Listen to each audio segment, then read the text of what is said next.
America के San Francisco में समुद्र के बीचों बीच एक आइलैंड मौजूद है जिसे अल्काट्राज आइलैंड के नाम से जाना जाता है। यूँ तो ये आइलैंड कभी लाइट हाउस, कभी फोर्ट तो कभी मिलिट्री प्रिजन के तौर पर इस्तेमाल होता था, लेकिन 1934 में इसे फेडरल प्रिजन में तब्दील कर दिया गया। 22 एकड़ में फैला हुआ ये आइलैंड समुद्र में ही एक बहुत बड़े पत्थर पर बना हुआ है। इसी वजह से इसको द रॉक भी कहा जाता है। 1934 से लेकर 1963 के बीच इस जेल में एक से बढ़कर एक खूंखार कैदियों को रखा गया, जिनमें अल कैपोन, जॉर्ज केली, एल्विन कार्पस और रॉबर्ट स्ट्राउड जैसे खतरनाक मुजरिम शामिल थे। देश के टॉप क्रिमिनल्स को कैद रखने के लिए इस जेल को इस तरह से तैयार किया गया था कि किसी भी कैदी का यहाँ से भाग पाना लगभग नामुमकिन था। एक और जहाँ ये आइलैंड चारों तरफ से पैसिफिक ओशन के ठंडे पानी और तूफानी लहरों से घिरा हुआ है, तो वहीं दूसरी ओर ये अंदर से भी बेहद मजबूत था। जेल की सख्त सलाखें, हाईटेक सिक्योरिटी, चारों तरफ 12 फुट की कंटीले तारों की 2 फेंस, वॉच टावर्स पर 24 घंटे तैनात गार्ड्स और पूरे दिन में 12 बार कैदियों की जांच जैसे सख्त नियमों ने इस जेल को और भी मजबूत बना रखा था। ऐसी कड़ी निगरानी और सख्ती के कारण ये जेल कैदियों के लिए नर्क बना हुआ था। जिन भी कैदियों ने यहाँ से भागने की कोशिश की, उन्हें या तो पकड़ लिया गया या फिर वो मारे गए। अल्काट्राज के इसी अल्टीमेट मैक्सिमम सिक्योरिटी की वजह से इसे द इनएस्केपेबल प्रिजन का दर्जा हासिल था, यानी एक ऐसी जेल जहाँ से भागा नहीं जा सकता था। लेकिन 12 जून 1962 की सुबह अपने साथ एक ऐसी खबर लेकर आई जिसने इस जेल के रुतबे और उसकी सिक्योरिटी को मिट्टी में मिलाकर रख दिया। दुनिया की सबसे मजबूत जेल तोड़ी जा चुकी थी। एक नहीं, 3 कैदी रात के अंधेरे में पुलिस की नाक के नीचे से फरार हो चुके थे। पीछे रह गए थे तो बस उनके नकली पुतले जो पुलिस की नाकामी पर मुस्कुरा रहे थे। जेल का चप्पा चप्पा छाना गया, चारों ओर समुद्र में तलाशी ली गई, लेकिन पुलिस को भागे हुए कैदियों का साया तक नहीं मिल सका। पुलिस क्या, FBI और US मार्शल जैसी अमेरिका की टॉप लेवल एजेंसीज ने भी उन्हें ढूंढने में एड़ी चोटी का जोर लगा दिया, लेकिन न तो भागे हुए कैदियों की लाश मिली और न ही उन्हें जिंदा पकड़ा जा सका। आज 60 से ज्यादा सालों बाद भी ये प्रिजन ब्रेक एक ऐसा रहस्य बना हुआ है जिसकी परतों को आज तक सुलझाया नहीं जा सका। Alcatraz, a high security prison where every inmate learns one thing. There is no way out. Stolen spoons, dummy heads made out of paper mache, and a raincoat raft, they burrowed their way to freedom. It appears to be the first successful escape in the history of the maximum security prison. But brothers John and Clarence Anglin and Frank Morris disappeared into the night and have never been found. The escape triggered the greatest manhunt in San Francisco's history, as agents of the FBI, Coast Guardsmen, Highway Patrol, Sheriff's deputies, and local police joined in the search. They found 3 decoyed heads lying in the beds. The family believes this is a photo of John and Clarence Anglin taken at their home in Brazil in 1975. इतिहास के सबसे मजबूत prison break की कहानी के 4 मुख्य किरदार हैं, जिसमें पहला शख्स एलन वेस्ट है जो चोरी के आरोपों में 20 से ज्यादा बार गिरफ्तार होकर जेल की सलाखों के पीछे जा चुका था। उसके बार बार क्राइम करने और जेल से भागने की कोशिशों की वजह से उसे 1957 में अल्काट्राज की जेल में ट्रांसफर कर दिया गया। कहानी का दूसरा मुख्य किरदार एक ऐसा शातिर और चालाक मुजरिम है जिसका IQ 133 था। इसका नाम फ्रैंक मॉरिस होता है, जिसे 11 साल की उम्र में ही उसके माँ बाप ने छोड़ दिया था और वो 13 साल की उम्र में ही क्राइम की दुनिया में कूद पड़ा। जेल के चक्कर काटते हुए उसकी आधी जवानी निकल चुकी थी, लेकिन फिर भी उसके गुनाह नहीं रुके। एक बार जब उसने एक बड़ी बैंक रॉबरी की तो उसे लुइसियाना स्टेट पेनिटेंशियरी में कैदी बना लिया गया, लेकिन ये शातिर मुजरिम कई जेलों की तरह वहाँ से भी भाग निकला, जिसके बाद उसे पकड़कर 14 साल की सजा काटने के लिए जनवरी 1960 में अमेरिका की सबसे खतरनाक जेल अल्काट्राज भेज दिया गया। इस कहानी के तीसरे और चौथे किरदार जॉन एंगलिन और क्लैरेंस एंगलिन है। ये दोनों भाई थे जिन्होंने 14 साल की उम्र में ही लूट, फरेब और डकैती करना शुरू कर दिया था। चोरी के अलावा कोई और काम जो इन दोनों भाइयों को ढंग से आता था वो स्विमिंग था, और दोनों भाई तैराकी में बहुत अच्छे थे, लेकिन उनकी चोरी की आदत ने उन्हें अल्काट्राज पहुंचा दिया। कोलंबिया सेविंग्स बैंक को लूटने के जुल्म में जहां जॉन एंगलिन को 1960 के अंत में 15 साल के लिए, तो वही क्लैरेंस एंगलिन को 1961 की शुरुआत में 10 साल के लिए अल्काट्राज प्रिजन में कैदी बना लिया गया। एलन वेस्ट, फ्रैंक मॉरिस और एंगलिन ब्रदर्स, इन चारों कैदियों में 2 बातें सेम थी। पहली ये कि चारों ही चोर थे, और दूसरी ये कि अल्काट्राज आने से पहले ये जिन जिन जेलों में बंद थे ये वहाँ से भागने की कई बार कोशिश कर चुके थे।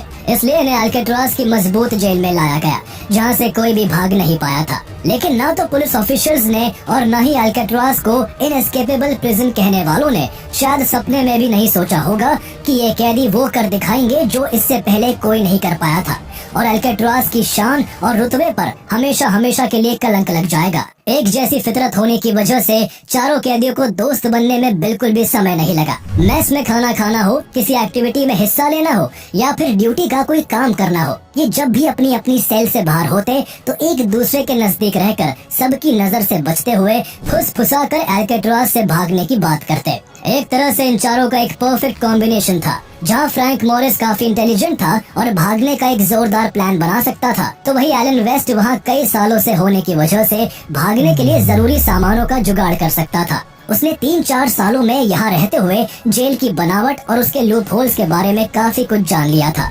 इसके अलावा जॉन और क्लेरेंस एंगलिन स्विमिंग में माहिर होने के कारण अल्काट्राज के चारों ओर के समुद्र को पार करने की तरकीब सोच सकते थे। लेकिन इनके सामने परेशानी ये थी कि ये अलग अलग ब्लॉक में कैद थे। अपने प्लान को अंजाम देने के लिए सभी को एक ही ब्लॉक में एक दूसरे की सेल के पास होना जरूरी था। साथ ही सरप्राइजिंगली उन्होंने ये भी पता कर लिया था कि ब्लॉक बी ही ऐसी जगह है जिसके ऊपर की वेंटिलेशन शाफ्ट कंक्रीट से सील्ड नहीं है, यानी अगर कोई भागने का चांस था तो वो केवल ब्लॉक बी में रहकर ही हो सकता था। इसलिए बहुत चालाकी से काम लेते हुए उन्होंने किसी तरह जेल स्टाफ को मना लिया और चारों कैदी बी ब्लॉक में एक दूसरे के आसपास वाली सेल्स में शिफ्ट हो गए। उनका पहला टारगेट अचीव हो चुका था और अब चारों ने वहाँ से भागने का प्लान बनाना शुरू कर दिया। बी ब्लॉक सेल की वेंटिलेशन शाफ्ट कमजोर थी और कंक्रीट से सील्ड नहीं थी। वहाँ तक पहुंचकर कैदी छत पर चढ़ सकते थे और फिर वहाँ से भाग सकते थे। लेकिन सबसे बड़ा सवाल वेंटिलेशन शाफ्ट तक पहुँचने का था। बहुत सोच विचार के बाद उन्हें उनके सेल का वेंटिलेशन क्रेट बाहर निकलने का अच्छा जरिया लगा। दरअसल हर कैदी की सेल में वेंटिलेशन के लिए एक मेटल की जाली होती थी, जिसके पीछे एक बंद यूटिलिटी कॉरिडोर था जहां बहुत सारी पाइपलाइंस और हीटिंग डक्ट्स होते थे। वहां बहुत कम बार किसी का आना जाना होता था। सेल्स के पीछे का ये बंद कॉरिडोर इसी वजह से अनगार्डेड होता था। साथ ही इससे होकर छत की वेंटिलेशन शाफ्ट तक जाया जा सकता था। उन्होंने प्लान बनाया कि अगर किसी तरह उनके सेल की वेंटिलेशन ग्रेट्स को तोड़कर उसके आसपास के हिस्से को खोदकर होल को बड़ा कर दिया जाए तो उसके जरिए सेल से कॉरिडोर की तरफ निकला जा सकता है। इस प्लान के बाद चारों कैदियों ने वेंटिलेशन ग्रेट के चारों ओर कंक्रीट की 8 इंच मोटी मजबूत दीवार को खोदना शुरू कर दिया। उन्होंने इसके लिए किचन से चुराई गई मेटल की चम्मचों का इस्तेमाल किया। साथ ही प्रोसेस को फास्ट करने के लिए उन्होंने वैक्यूम क्लीनर मोटर से एक ड्रिल भी तैयार कर ली। दीवार को खोदने का काम म्यूजिक आवर के वक्त किया जाता, जब सभी कैदियों के लिए जेल में हर दिन 1 घंटे के लिए तेज आवाज में म्यूजिक बजता। इस तरह किसी को भी उनके काम की भनक नहीं लगती। साथ ही ये काम बारी बारी से किया जाता था। उनमें से कोई गार्ड्स पर नजर रखता और बाकी के अपना काम चालू रखते। इस तरह सभी की नजरों से बचते हुए खुदाई की जाती रही। दिन, हफ्ते और कई महीने गुजर जाने के बाद चारों ने आखिरकार अपनी अपनी सेल में सिंक के नीचे मौजूद वेंटिलेशन ग्रेट के आसपास इतना बड़ा सुराख कर लिया कि वो आसानी से वहाँ से पीछे बंद कॉरिडोर में निकल सकते थे। होल्स को छुपाए रखने के लिए उन्होंने म्यूजिक इंस्ट्रूमेंट्स, कुछ बड़े साइज के ऑब्जेक्ट्स और कार्डबोर्ड से बनाए नकली वेंटिलेशन ग्रेट का इस्तेमाल किया, ताकि बाहर से देखने पर सेल के अंदर सब कुछ नॉर्मल लगे। उनके निकलने के लिए एक तरह से टनल तो तैयार हो चुकी थी और अब अगर वो चाहते तो किसी भी रात वहाँ से वेंटिलेशन शाफ्ट तक पहुंचकर उसे खोलकर छत पर जा सकते थे और वहाँ से गार्ड्स की नजरों से बचते बचाते भाग सकते थे। लेकिन वो इस तरह अल्काट्राज से बाहर निकल भी लेते तब भी उनके सामने खतरनाक समुद्र था, जिसकी वजह से अभी तक के सारे एस्केप्स नाकाम रहे थे। इसलिए उन चारों ने सब्र रखते हुए ठंडे पानी और तूफानी लहरों को पार करने के लिए लाइफ जैकेट, बोट और पैडल जैसे जरूरी सामान बनाने का फैसला किया। ये सब बनाने के लिए उन्होंने वेंट की जगह किए सुराख से निकलकर कॉरिडोर के रास्ते अपनी सेल ब्लॉक के ऊपर एक सीक्रेट वर्कशॉप बनाने का फैसला किया, जहाँ वो छिपकर अपने काम को अंजाम दे सकते थे। लेकिन ऐसा करने में मुश्किल इस बात की थी कि वो अगर अपनी सेल से बाहर रहकर ये काम करते तो उन्हें उनकी सेल में ना देखकर गश्त लगाने वाले गार्ड्स को उनके भागने का प्लान मालूम पड़ जाता।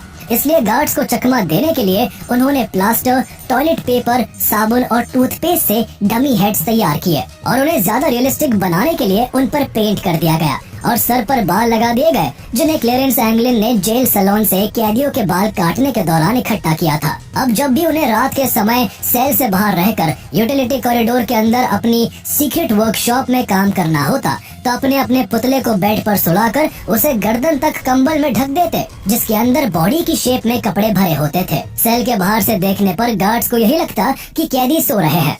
इस तरह सेल से बाहर रहने का नुस्खा निकालकर चारों शातिर कैदियों ने भागने के लिए अपनी सीक्रेट वर्कशॉप में कई जरूरी सामान बनाने शुरू कर दिए। उन्होंने किचन, लॉन्ड्री और वर्कशॉप समेत कई जगहों से बहुत सारा सामान चोरी किया और कई जरूरी चीजें तैयार कर ली। उन्होंने 50 से ज्यादा रेनकोट से लाइफ जैकेट्स और रबर राफ्ट को तैयार कर लिया था, जिसका आइडिया उन्हें उनके पास मौजूद एक मैगजीन से मिला। इस रबर राफ्ट को फुलाने के लिए फ्रैंक मॉरिस ने एक म्यूजिकल इंस्ट्रूमेंट कॉर्सेंटीना का इस्तेमाल किया, जिसे वो अक्सर बजाता रहता था।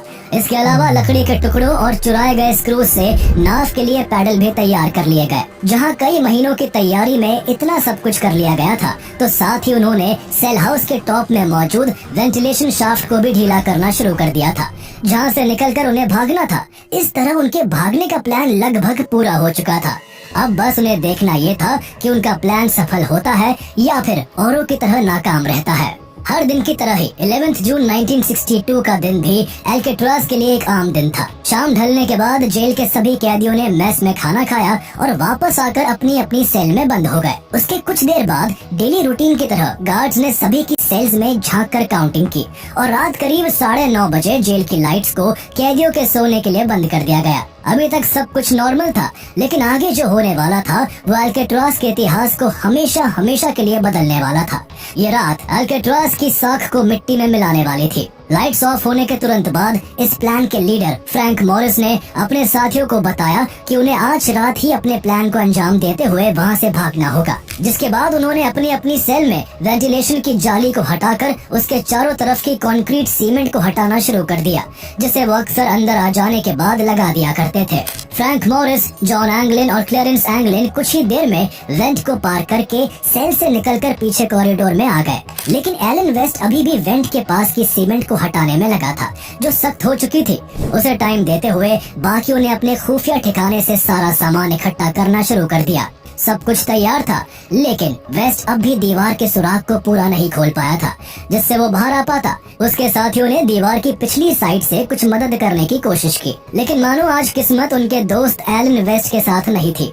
जब बहुत वक्त गुजर गया तो उन तीनों ने अपने साथी को पीछे छोड़ने का फैसला किया और आगे बढ़ गए। तीनों कैदियों ने सारा सामान लाद कर 30 फुट ऊंचे सेल हाउस रूफ तक पहुंचने के लिए उसमें लगी पाइपलाइंस का सहारा लिया और वेंटिलेशन शाफ्ट को खोलकर तीनों छत पर आ गए। इस समय चारों तरफ कोहरा और रात का सन्नाटा छाया हुआ था।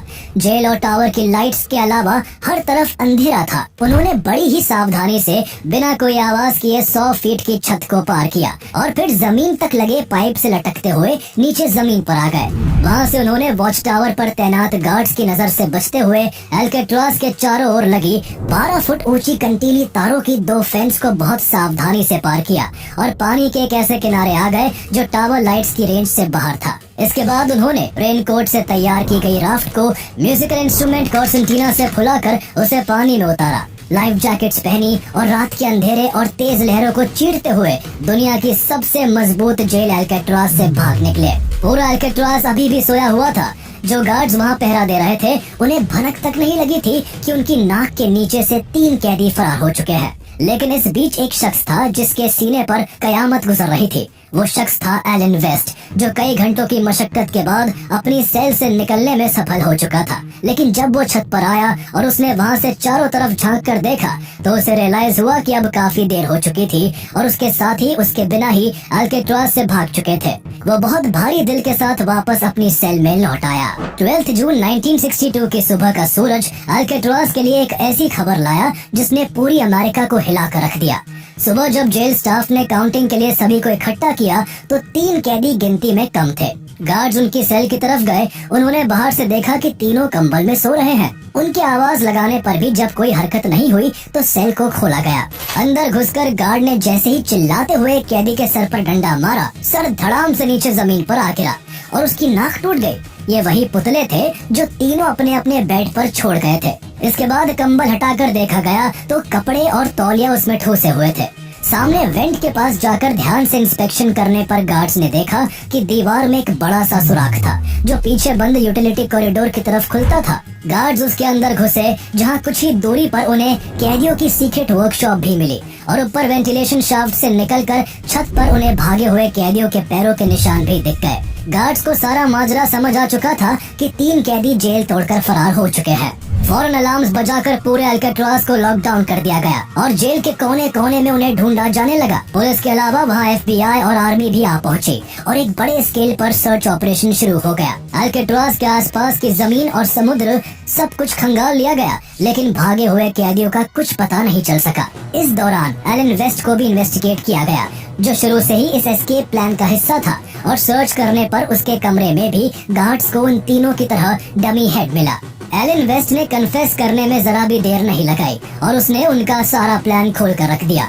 उसके अकॉर्डिंग अल्काट्राज से निकलने के बाद उनका प्लान राफ्ट से नजदीकी एंजल आइलैंड तक पहुंचने का था और फिर वहां से रैकून स्ट्रेट को पार करके उन्हें मरीन काउंटी जाना था। इसके बाद उन्हें वहां से एक कार और कुछ कपड़े चोरी करने थे और फिर आगे की तरफ निकल जाना था।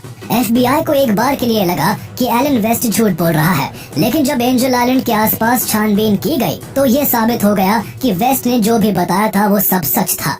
एस्केप के 2 ही दिन बाद 14 जून को एंजल आइलैंड के साउथ कोस्ट से एक पैडल बरामद हुआ जो उन कैदियों का बनाया हुआ था। साथ ही उसी दिन एक छोटा रबर पैकेट भी मिला जिसमें एंगलिन्स भाइयों के फैमिली फोटोग्राफ्स और लेटर्स थे। इसके कुछ दिन बाद इन्वेस्टिगेटर्स को गोल्डन गेट ब्रिज के तट पर उनकी नाव का फटा हुआ एक टुकड़ा और अल्काट्राज से 50 यार्ड्स की दूरी पर एक फूली हुई लाइफ जैकेट मिली जो उन तीनों में से ही किसी की थी। कोस्ट गार्ड्स, पुलिस, FBI और आर्मी को ये सब कुछ मिला, लेकिन भागा हुआ एक भी कैदी नहीं मिल सका। इन मिली हुई चीजों, भागने वाली रात के खराब मौसम और अल्काट्राज के चारों तरफ के ठंडे पानी और तूफानी लहरों को ध्यान में रखते हुए ये निष्कर्ष निकाला गया कि तीनों अल्काट्राज से भागे तो थे, लेकिन वो समुद्र की तेज लहरों को पार नहीं कर पाए। उनकी नाव बीच में ही डूब गई होगी, जिससे उनकी डूबकर जान चली गई होगी और उनका सामान इस तरह तितर बितर हो गया होगा। इसके अलावा अगर वो पानी से बच भी निकले होते तो भी उनके पास रहने, खाने और ट्रैवल करने के लिए पर्याप्त पैसे नहीं थे। साथ ही भागने के बाद उनके लिए चोरी कर पाना भी मुश्किल था, क्योंकि उनके नाम के वारंट निकले हुए थे। उनके फोटोग्राफ्स हर एक जगह छपवा दिए गए थे, जिस कारण उनके द्वारा ऐसा कुछ भी करने पर उन्हें तुरंत पकड़ लिया जाता। इसके अलावा उनके मरने की खबर को जो एक चीज बहुत पुख्ता करती थी वो ये थी कि एस्केप के करीब 1 महीने बाद 17 जुलाई 1962 को एक Norwegian cargo ship San Francisco के समुद्र से गुजर रहा था। तब उसके क्रू ने गोल्डन गेट ब्रिज से 20 माइल्स नॉर्थ वेस्ट में एक लाश को तैरते हुए देखा जिसने कैदी के कपड़े पहने हुए थे। हालांकि इसकी जानकारी क्रू FBI को उसी दिन नहीं दे पाया था, इसलिए फौरन वहां पर जांच नहीं की जा सकी। इस पूरी बात की खबर FBI को कुछ वक्त के बाद लगी और तब बताई गई जगह पर सर्च करने पर कोई भी लाश बरामद न हो सकी। इन सभी बातों को ध्यान में रखते हुए इन्वेस्टिगेटर उन्हें मरा हुआ मानने लगते हैं, लेकिन कुछ बातें ऐसी भी होती है जो तीनों कैदियों के जिंदा बच निकलने की पॉसिबिलिटी को बहुत बल देती है। दरअसल अल्काट्राज के चारों ओर का पानी बेशक ठंडा और तूफानी लहरों से भरा हुआ है, लेकिन ऐसा नहीं है कि उसे कभी तैरकर पार नहीं किया जा सका। इनफैक्ट उन तीनों कैदियों के भागने के कुछ महीने बाद दिसंबर 1962 में अल्काट्राज से जॉन पॉल स्कॉट नाम का एक और कैदी भाग निकला था और वो बिना किसी बोट और लाइफ जैकेट के ही ठंडे पानी में स्विम करके सैन फ्रांसिस्को के किनारे तक आ पहुंचा था। हालांकि उसे बाद में कमजोर हालत में पकड़ लिया गया, लेकिन जब एक आम सा कैदी बिना किसी तैयारी के इस कारनामे को कर सकता था तो फिर मास्टर स्विमर्स रहे दोनों एंगलिन ब्रदर्स और चालाक फ्रैंक मॉरिस के लिए बोट और लाइफ जैकेट जैसी चीजों के सहारे किनारे तक आना कोई बड़ी बात नहीं थी। इसके अलावा पानी में किसी भी लाश को तैरकर किनारे तक आने में महज कुछ दिन का वक्त लगता है, इसलिए अगर वो तीनों सच में डूबकर मरे होते तो उनकी लाश कुछ दिन या कुछ हफ्तों में किसी न किसी किनारे पर आ जाती, जबकि असल में तीनों कैदियों की डेड बॉडी को कभी नहीं पाया जा सका। इन सभी फैक्ट्स के अलावा कुछ ऐसे दावे सामने आए जिन्होंने तीनों भागे हुए कैदियों के सर्वाइवल की बात को पक्का कर दिया। 1962 यानी वो साल जब तीनों कैदी अल्काट्राज तोड़कर भागे थे, उसी साल के क्रिसमस पर एंगलिन ब्रदर्स के परिवार वालों को अननोन नेम से पोस्ट कार्ड्स मिलना शुरू हो गए और एंगलिन्स की मां को मदर्स डे पर फूलों का गुलदस्ता आने लगा। पोस्ट कार्ड्स और गुलदस्ते का ये सिलसिला तब तक चला जब तक साल 1973 में एंगलिन्स की मां की मृत्यु नहीं हो गई। इसके बाद जब उनकी मां का फ्यूनरल हुआ तो उसमें 2 मिस्टीरियस लेडीज को देखा गया जो काफी टॉल थी। उन्होंने बहुत सारा मेकअप किया हुआ था और इससे पहले उन्हें कभी नहीं देखा गया था। इसके कुछ सालों बाद जब एंगलिन्स के पिता की मौत हुई तो उनके फ्यूनरल पर भी दो लंबी दाढ़ी वाले अजनबी देखे गए। जिन्होंने फ्यूनरल अटेंड किया वो वहाँ कुछ देर रुके, कोने में खड़े होकर रोए और कुछ ही देर बाद वहाँ से गायब हो गए। परिवार वालों ने बाद में क्लेम किया कि ये जॉन और क्लेरेंस एंगलिन ही थे, जो FBI की नजर से बचकर किसी न किसी तरीके से उनसे जुड़े हुए थे। उनकी मां के फ्यूनरल में भारी FBI की टीम भी उन्हें नहीं पकड़ पाई थी, जब दोनों भाई औरत के भेस में वहां आए हुए थे। इसके अलावा उनके जिंदा बचने को लेकर एक और क्लेम सामने आता है। दरअसल जब एंगलिन ब्रदर्स के बड़े भाई रॉबर्ट एंगलिन की डेथ हुई तो उसने मरने से पहले अपने परिवार वालों से कहा कि कोई भी जॉन और क्लेरेंस की चिंता ना करे, दोनों सेफ है, और वो 1963 से ही उनके संपर्क में रहा है। जहां एंगलिन्स के परिवार वालों के ये दावे उन दोनों के जिंदा रहने को बल देते हैं, तो वही एक दावा फ्रैंक मॉरिस के चचेरे भाई बड वाइट का भी है, जिसके हिसाब से फ्रैंक मॉरिस जेल से भागने के कई दिनों बाद उससे सैन डिएगो के पार्क में मिलने आया था। उसकी इस बात का उसकी बेटी ने भी समर्थन किया, जो उस दिन उसके साथ वहाँ मौजूद थी। FBI के सामने इस तरह के बहुत सारे दावे आते रहे जो उन तीनों के जिंदा बचे रहने की बात को पुख्ता करते थे, लेकिन जांच करने पर FBI को कुछ भी नहीं मिला। इस तरह इन्वेस्टिगेशन करते हुए करीब 16 साल गुजर गए, लेकिन जब FBI को उन तीनों का कोई सुराग नहीं मिल सका तो FBI ने थक हार कर 1979 में इस केस को क्लोज कर US मार्शल सर्विसेज को इस केस की सारी जिम्मेदारी सौंप दी। लेकिन इस रहस्य भरे केस में आखिर US मार्शल भी क्या अलग कर सकती थी। US मार्शल के अंडर भी सालों तक इन्वेस्टिगेशन चलती रही, लेकिन ना तो तीनों कैदियों का कोई अता पता चला, ना ही उनसे जुड़ा कोई पुख्ता सबूत मिल सका। इस इन्वेस्टिगेशन में कुछ जान तब आई जब 2003 में US मार्शल माइकल डाइक ने इस केस का चार्ज अपने हाथों में लिया। उन्होंने इस केस से जुड़ी सभी फाइल्स को खंगालना शुरू कर दिया, जिन पर सालों से धूल जमी हुई थी। डाइक ने मरीन काउंटी पुलिस स्टेशन का रिकॉर्ड भी चेक किया, जहां से उन्हें इस केस से जुड़ी एक बड़ी इन्फॉर्मेशन मिली। जिस रात तीनों कैदी भागे थे, उसी रात की एक पुलिस रिपोर्ट उन्हें वहां से मिली, जिसमें कार के चोरी होने की कंप्लेंट थी। हैरानी की बात यह है कि आई विटनेस ने इस कार को 3 लोगों द्वारा चोरी करते देखा था। ये एक ब्लू शेवी कार थी, जिसे चोरी होने के अगले दिन मरीन काउंटी से 100 माइल्स दूर कैलिफोर्निया के स्टॉकटन में देखा गया, जिसमें 3 लोग बैठे हुए थे। इस कार की स्पीड इतनी तेज थी कि रोड पर बाकी व्हीकल से टकराने से ये बाल बाल बची। इसी को लेकर स्टॉकटन के पुलिस स्टेशन में एक शख्स ने कंप्लेंट रिपोर्ट भी लिखवाई थी। इन सभी बातों को एलन वेस्ट के दिए कन्फेशन से जोड़कर देखा जाए तो भागे हुए कैदियों ने सब कुछ प्लान के मुताबिक ही किया था, और वो मरीन काउंटी से कार चोरी करके अपनी मंजिल की तरफ फरार हो गए थे। लेकिन 1962 की इन रिपोर्ट्स पर 40 सालों बाद गौर किया जा रहा था, जिस वजह से उन्हें ढूंढने में माइकल डाइक को कोई भी हेल्प नहीं मिल सकी। जहाँ इन्वेस्टिगेटर्स को उनका कोई क्लू नहीं मिल रहा था, तो वहीं उन तीनों के जिंदा देखे जाने के दावे कभी खत्म नहीं हो सके। ये सिलसिला चलता रहा और इस तरह कई साल और कई दशक बीत गए और साल 2015 आ गया। इस साल इस केस को लेकर एक नया खुलासा होता है, जिसमें ये भी पता चलता है कि आखिर जेल से भागने के बाद वो कैदी कहाँ गायब हुए थे। दरअसल 2015 में जॉन और क्लेरेंस एंगलिन के परिवार वालों ने एक रिटायर्ड US मार्शल इन्वेस्टिगेटर को बताया कि 1992 में उन्हें फ्रेड ब्रिजी नाम के एक फैमिली फ्रेंड ने एक फोटोग्राफ ला कर दिया था, जो 1975 में ब्राजील के अंदर खींचा गया था। वो फोटो फैमिली ने रिटायर्ड इन्वेस्टिगेटर को दिया, जिसमें 2 लोग चश्मा पहने खड़े थे।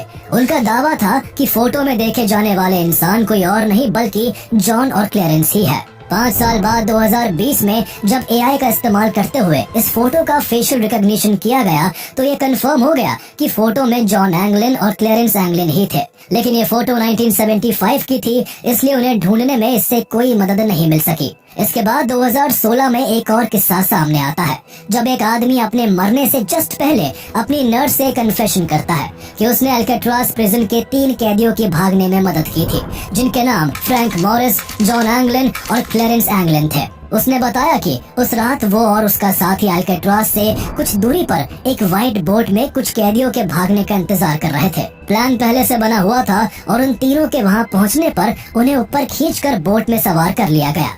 इसके बाद वो रात के अंधेरे में वहां से भाग निकले। दरअसल इससे ही जुड़ी एक जानकारी रॉबर्ट केकी नाम के एक पुलिसमैन ने एस्केप के जस्ट कुछ दिन बाद ही FBI को दी थी। उसने बताया था कि उस रात जब वो ऑफ ड्यूटी था, तब उसने मरीना ग्रीन के पास अपनी कार में बैठे हुए अल्काट्राज से कुछ दूरी पर एक सफेद बोट को देखा था। बोट में कोई रोशनी भी नहीं थी, इसलिए हो सकता है इसी बोट के सहारे वो तीनों भागे हो। लेकिन उसके जरूरी पॉइंट को FBI ने कोई खास तवज्जो न देकर कोई जरूरी छानबीन नहीं की थी। 3 कैदियों का अल्काट्राज से भाग निकलने का ये रहस्य साल दर साल नए मोड़ लेता रहा। 2018 में सैन फ्रांसिस्को पुलिस ने एक ऐसा खुलासा किया जिसने सभी को और भी हैरत में डाल दिया। पुलिस ने बताया कि उन्हें 2013 में एक लेटर मिला था जिसमें लिखने वाले का नाम जॉन एंगलिन लिखा हुआ था। उस लेटर में बताया गया कि तीनों कैदी 1962 की जून की रात अल्काट्राज से जिंदा भाग निकले थे और FBI की नजरों से बचते हुए अलग अलग जगहों पर छुपकर रहते थे। लेटर में आगे लिखा था कि फ्रैंक मॉरिस 2008 में और क्लेरेंस एंगलिन 2011 में मर चुका है और वो खुद 83 साल का एक सीक्रेट जगह पर रहते हुए कैंसर से जूझ रहा है। उसने अथॉरिटीज से अपील की कि अगर उसके मेडिकल ट्रीटमेंट का वादा किया जाए तो वो सरेंडर करने को तैयार है। इस लेटर ने इन्वेस्टिगेटर्स को भारी उलझन में डाल दिया था। जॉन के फिंगरप्रिंट्स, DNA और हैंडराइटिंग के जरिए लेटर का मूल्यांकन किया गया, लेकिन अथॉरिटीज को रिजल्ट्स इनकंक्लूसिव लगे और कोई नतीजा नहीं निकल सका। 11 जून 1962 की रात तीनों कैदी भागकर कहां निकले इसका पता आज तक नहीं चल सका। ये सवाल कि वो कहां गए, जिंदा रहे या नहीं, और अगर वो मरे तो उनकी लाशें क्यों नहीं मिली, इन सभी सवालों का सही जवाब आज तक अमेरिकी एजेंसियों के पास नहीं है। ये केस आज 60 से ज्यादा सालों बाद भी अनसॉल्व्ड और ओपन है। ये केस तब तक खुला रहेगा जब तक कि तीनों कैदी पकड़े नहीं जाते, उनकी डेड बॉडीज नहीं मिल जाती या फिर उनकी उम्र 99 साल नहीं हो जाती। ये एक रहस्यों से भरा ऐसा मामला है जिसने न केवल FBI और US मार्शल सर्विस की नींद उड़ा दी, बल्कि अल्काट्राज जेल पर ताला लगाने की एक बड़ी वजह भी बना। तीनों प्रिजनर्स के एस्केप करने के केवल 9 महीने बाद 21 मार्च 1963 को अल्काट्राज प्रिजन हमेशा के लिए बंद कर दिया गया। कभी खूंखार मुजरिमों को कैद रखने वाला अल्काट्राज आज महज एक टूरिस्ट प्लेस बनकर रह गया है।